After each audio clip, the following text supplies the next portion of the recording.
Cette semaine, sur le front des protestations, à l'évidence, beaucoup plus de claques que de clics. Vous avez choisi à cet instant même un clic, c'est très bien et je vous en remercie. L'actualité des sorties marche au ralenti, rien à voir avec le blocage par les gilets jaunes du rond-point à côté de chez vous. Non, chacun vise actuellement les fêtes de fin d'année. Bien sûr, je vous ai trouvé un coup de cœur. Ce coup de cœur va vous permettre d'acquérir des objets fabriqués localement par des artistes de l'Entre-deux-Mers. Ça se passera à Sadirac, une exposition vente dans un lieu magique. Je vous en parle dans un instant. Vous aurez, je vous avais prévenu, un petit mur à franchir. Les sorties sont rares. Et vous aurez également, bien sûr, mon humeur du jour. À Sadirac, Lorient, l'atelier de Laurent Vidot reste un endroit unique où l'on peut encore respirer l'odeur d'un lieu qui a accueilli durant plusieurs siècles une production de poterie utilitaire. Aujourd'hui, cet endroit rassemble plusieurs artistes, créateurs, des potiers, des céramistes, des peintres. Ils vous proposent un rendez-vous important le week-end prochain. Ils vous présenteront leurs œuvres et vous risquez d'être surpris par la qualité de leur production. On écoute Jean-François Bollard, un céramiste renommé mondialement.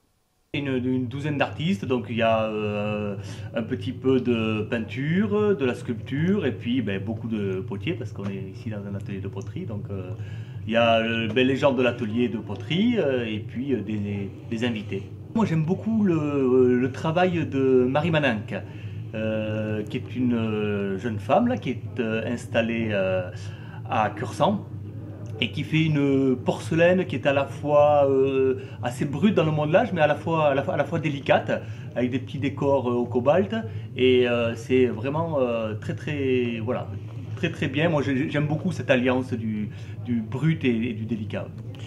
La peinture de Noémie Boulier aussi est à découvrir. Oui, tout à fait, oui. Alors c'est vrai que moi je la connais parce que Noémie en fait a son atelier qui est ici, donc je vois sa peinture tous les jours. Oui, c'est un monde, hein. Noémie, c'est beaucoup de personnages, beaucoup d'animaux, avec des mélanges, des personnages qui se mélangent, mi-animal, mi-humain, avec des fois un peu de technologie qui se glisse là-dedans, des antennes qui poussent sur les têtes. Voilà, c'est vraiment la peinture de Noémie, on pénètre dans un monde, dans sa tête, et c'est très particulier et très intéressant, avec une attention qui est portée sur les couleurs, qui est vraiment très intéressant.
Tradition dans cette période de fin d'année d'invoquer la trêve des confiseurs. Chacun et chacune range ses griefs, fait la fête, offre des cadeaux, fait la fête, offre des cadeaux. Une tradition qui risque bien d'être écornée cette année. Elle va être mise à mal dans cette période d'insurrection que nous vivons. Triste fin d'année où sont révélés les maux de notre société. Et, au fait, vous n'entendez plus parler de SDF dans les rues. Comme c'est bizarre. Allez, oublions tout ça. Je vous souhaite à toutes et à tous de grands moments familiaux en cette fin d'année 2018. on se retrouve, si vous le voulez bien, en début 2019.